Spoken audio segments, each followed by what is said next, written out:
नमस्कारम दोस्तों, आगे एक नए वीडियो के साथ आप लोग के व्यस्त गाइस। वीडियो को पूरा देखना, चैनल पे पहली बार आए होंगे चैनल को सब्सक्राइब कर देना, बेल आइकन को प्रेस कर देना, जिससे आने वाले नए वीडियो के बारे में आपको पता चल सके। गाइस, हम बात करेंगे गुंजन सिंह ने कल नवादा से लोकसभा चुनाव के लिए अपना जो नॉमिनेशन है फाइल कर दिया है।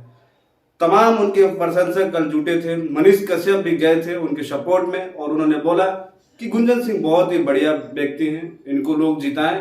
और मनीष कश्यप ने यह भी कहा कि भारत के किसी भी कोने में, बिहार के किसी भी कोने में अगर कोई युवा और कोई ढंग का नेता आता है तो मैं फ्री में उसका प्रचार करूंगा, मैं उनको जिताने के लिए हर संभव प्रयास करूंगा।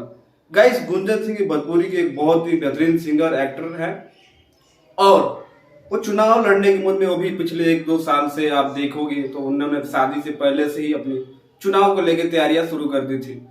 तो वृद्धाश्रम में जाना, लोगों को खाना बांटना, लोगों का हेल्प करना, मतलब वो पूर्ण रूप से चुनावी मैदान में कूदने के लिए 2-3 साल पहले से ही उन्होंने तैयारियां शुरू कर दी थी।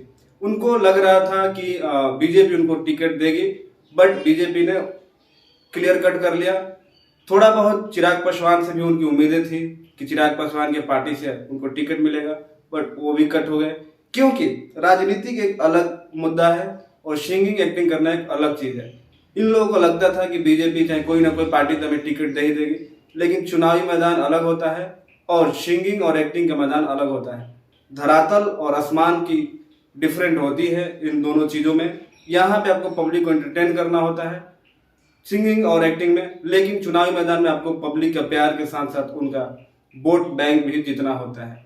इस वजह से मुझे लग रहा है कि बीजेपी ने इन लोगों में खास कोई अपना वो नहीं देखा। इनको नहीं लगा कि बीजेपी को नहीं लगा कि ये लोग सीट को निकाल पाएंगे, इस वजह से इन लोगों को बिहार से टिकट नहीं दिया।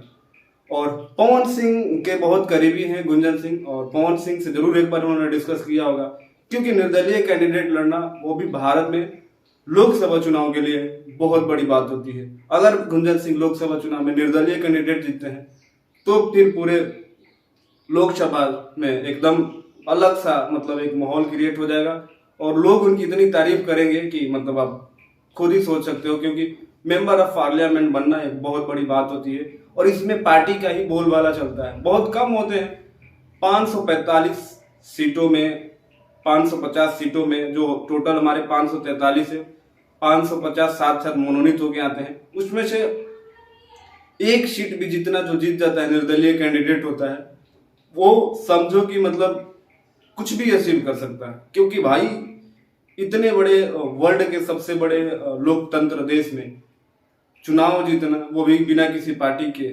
सिर्फ लड़के, बहुत बड़ी उपलब्धि होती है। तो क्या गुंजन सिंह चुनाव में जीत पाएंगे? आप लोग कमेंट करके जरूर बताना। बाकी मिलते हैं अगले वीडियो में, तब तक अपने भाई को दे इजाजत। नमस्कार।